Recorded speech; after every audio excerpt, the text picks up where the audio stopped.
تعالى وبركاته. அம்மாவின் பேரவையை சார்பாக இன்றைய தினம் நமது ஊரிலே முத்தமதி ஸல்லல்லாஹு அலைஹி வஸல்லம் அவருடைய உதய விழா துவங்கியிருக்கின்றது. நிகழ்ச்சியினுடைய துவக்கமாக கிராத் ஓதி துவங்கி வைப்பவர் ஆதம் நாட்டியார் இமாமுடைய இமாம் மௌலவி யு காஜாமுதீன் கைஃபி ஹஜ்ரத் அவர்கள்.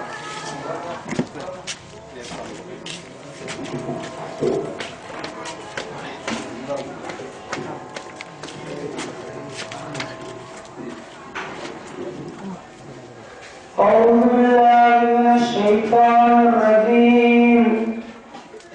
بفضل بسم الله الرحمن الرحيم.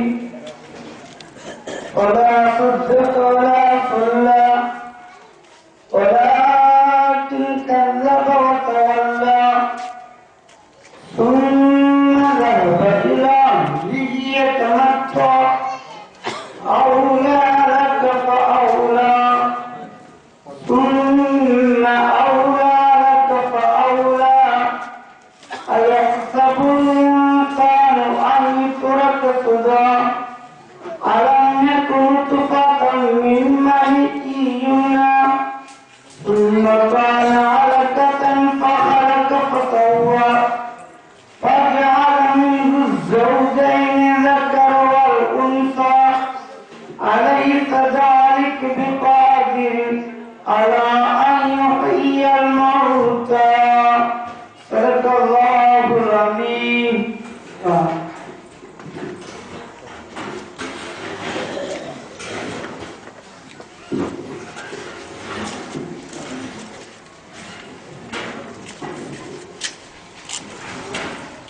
இந்த சிறப்பான மீலாது விழா நிகழ்ச்சியை ஆரம்பமாக கிராத் ஓதி துவங்கி வைத்த காஜாமுதீன் ஹஜ்ரத் அவர்களையும் நமக்காக இன்றைய தினம் முறையாக வந்திருக்கக்கூடிய மஹ்மத் காலியா அரபிக் கல்லூரியினுடைய பேராசிரியர் மௌலவி அஸ்பர் ஆலிம் அஷ்ரஃபி ஹஜ்ரத் அவர்களையும் இந்த நிகழ்ச்சியை அவர்களுடன் கேட்பதற்கு காத்துக் கொண்டிருக்கக்கூடிய அனைத்து ஜமாத்து பெரியோர்களையும் ஆரம்பமாக வரவேற்றுக் கொள்கின்றேன். கணிதத்திற்குரிய அல்லாஹ் நல்லடியார்களே, ஏதோ புனிதமான இந்த மாதம் உயிரிலும் மேலான கண்மணி நாயகம் ஸல்லல்லாஹு அலைஹி வஸல்லம் அவர்கள் பிறந்த ஒரு மகத்துவமான மாதம். இந்த மாதங்களிலே நமது ஊரில் மட்டுமல்ல, உலகம் முழுக்க எங்கெல்லாம் இஸ்லாமிய சமூகம் இருந்து கொண்டிருக்கிறார்களோ அங்கெல்லாம் பெருமானார் ஸல்லல்லாஹு அலைஹி வஸல்லம் அவர்களை நினைவு கூறும் முகமாக இது போன்ற மீலாது விழாக்கள் நடத்தப்பட்டு வருவதை நாம் தொலைக்காட்சி மூலமாக, நாளிதழ் மூலமாக, செவிவழி மூலமாக நாம் கேள்விப்படுகின்றோம். நடத்தப்பட்டு கொண்டுதான் இருக்கிறது. இது மாதிரியான நிகழ்ச்சியினுடைய நோக்கம் எல்லாம்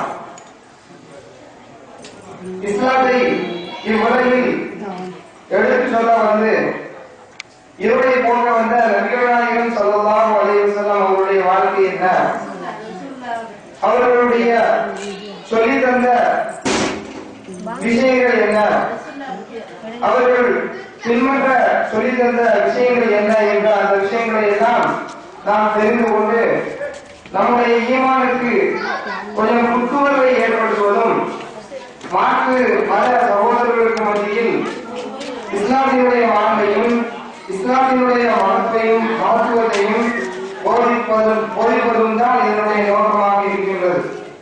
சமீப காலமாக நாம் பார்க்கின்றோம், ஒவ்வொரு ஊர்களிலுமே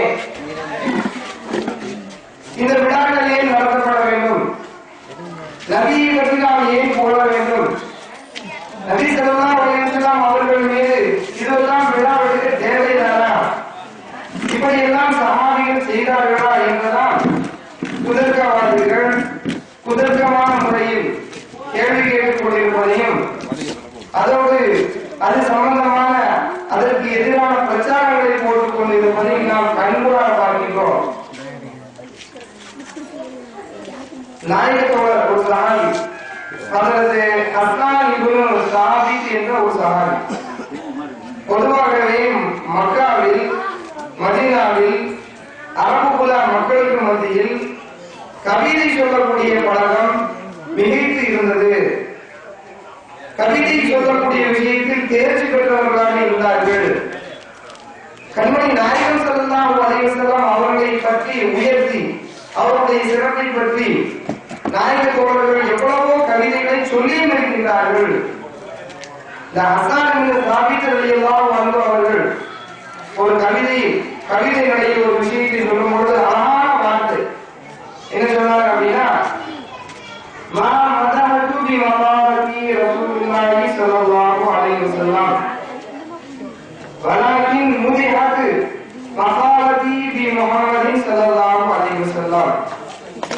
நான் நபி ஸல்லல்லாஹு அலைஹி வஸல்லம் அவர்களை புகழ்வதனால் எனது கவிதை அவர்களை புகழ்வதனால் அவர்களுடைய சிறப்பை நான் உயர்த்தி விடவில்லை. அவர்களை புகழ்வதன் மூலம் எனது கவிதை சிறப்பு வருகின்றது என்பதாக ஒரு அழகான வாசகத்தை சொன்னார்கள். அதுதான் உண்மையும் கூட. என்னைக்கு ஒரு மனிதன் உயிரிலும் மேலான கண்மணி நாயகம் ஸல்லல்லாஹு அலைஹி வஸல்லம் அவர்களை பற்றி பேசுகிறாரோ, கவிநடையாகவோ அல்லது உரைநடையாகவோ, அல்லது அவர்களுடைய சரித்திரங்களை படிக்கின்றார்களோ, அல்லது அவருடைய வாழ்வியல் நடைமுறைகளை பின்பற்ற வேண்டும் என்ற எண்ணம் மனதில் கொள்கின்றார்களோ, அன்று அந்த நேரத்திலிருந்து அவருடைய உள்ளம்தான் சுத்தமாகிறதே தவிர ஸல்லல்லாஹு அலைஹி வஸல்லம் அவர்களுக்கு அதனால் புகழ் உயர்வதில்லை. காரணம் சொன்னால் ஆல்ரெடி அல்லாஹ் ஸல்லல்லாஹு அலைஹி வஸல்லம் அவர்களை உயர்த்தி விட்டான். அல்லாஹ் திருமறையில் சொல்லும் பொழுது நபியே நாயகமே, உங்களது புகழை நாம் உயர்த்தி கொண்டே இருக்கிறோம் என்று அல்லாஹ் சுப்ஹானஹு வ தஆலா அல்லாஹ் அவருடைய புகழை உயர்த்தியதை பற்றி சொல்லுகின்றான். அதே போல மனிதனுடைய படைக்கப்பட்ட நோக்கம் என்ன? கண்மணி நாயகம் ஸல்லல்லாஹு அலைஹி அல்லாஹ்வை வணங்குவதும் அல்லாஹ்வை அடைவதும் தான் நோக்கம். அல்லாஹ் சுப்ஹானஹு வ தஆலா என்னுடைய பிரியம் உங்களுக்கு கிடைக்க வேண்டும் என்று சொன்னால், என்னை நீங்கள் அடைய வேண்டும் என்று சொன்னால் என்ன செய்ய வேண்டும் என்று அல்லாஹ் திருமறையில் சொல்லும் பொழுதோ, குல் நபியை நீங்கள் சொல்லுங்கள், இன் குன்தும் துஹிப்பூனல்லாஹ், அல்லாஹ்வுடைய நேசம் உங்களுக்கு கிடைக்க வேண்டும் என்று சொன்னால் ஃபத்தபிஊனி, என்னை பின்பற்றுங்கள் என்பதாக நீங்கள் சொல்லுங்கள் என்று அல்லாஹ் நபியை பின்பற்றுவதில் தான் அல்லாஹ்வுடைய மஹப்பத், அல்லாஹ்வுடைய அன்பும் அருளும் கிடைக்கும் என்ற வசனத்தை அல்லாஹ் திருமறையில் சொல்லி காட்டுகின்றான். நபி கூறும் பொழுதோ லா யுமினு அஹதுக்கும், ஒரு மூமினுடைய ஈமான் பரிபூர்ணம் அடையாது. எது வரைக்கும் என்று சொன்னால் ஹத்தா அகூன அஹப்ப அலைஹி மின் வாலிதிஹி வ வலதிஹி வ நாஸி அஜ்மஈன். ஒரு மனிதன் தன்னுடைய பெற்றோர்களை விட தான் யாரை நேசிப்பாரோ, அத்தகைய யார் மேலெல்லாம் அன்பு வைப்பாரோ, அத்தகைய அன்பு வைப்பவர்களை எல்லாம் விட நபியாகிய அல்லாஹ்வுடைய தூதராகிய என்னை நீங்கள் நேசிக்கும் வரை முழுமையாக ஈமான் உங்களுக்கு முழுமை அடையாது என்பதாக நாயகம் ஸல்லல்லாஹு அலைஹி வஸல்லம் அவர்கள் கூறினார்கள். அத்தகைய பெருமானார் ஸல்லல்லாஹு அலைஹி வஸல்லம் அவர்கள் மீது உள்ள அன்பை வெளிப்படுத்துவதற்குண்டான ஒரு நோக்கம்தான் இது மாதிரியான மஜ்லிஸ்கள் நடத்தப்படுவது. நபியின் மீது உள்ள அன்பை வெளிப்படுத்துவதற்குண்டான உடைய நோக்கம்தான் அவர்கள் மீது அதிகமாக நாம் செலவாக ஓதுவது என்பது. பெருமானார் ஸல்லல்லாஹு அலைஹி வஸல்லம் அவர்கள் மீது நாம் வைத்த அன்பை வெளிப்படுத்துவதன் நோக்கம்தான் அதிகமாக புகழ் அமைப்பில் மௌலிது ஷரீஃபை அவர்கள் மீது நாம் புகழ் பாடுவது.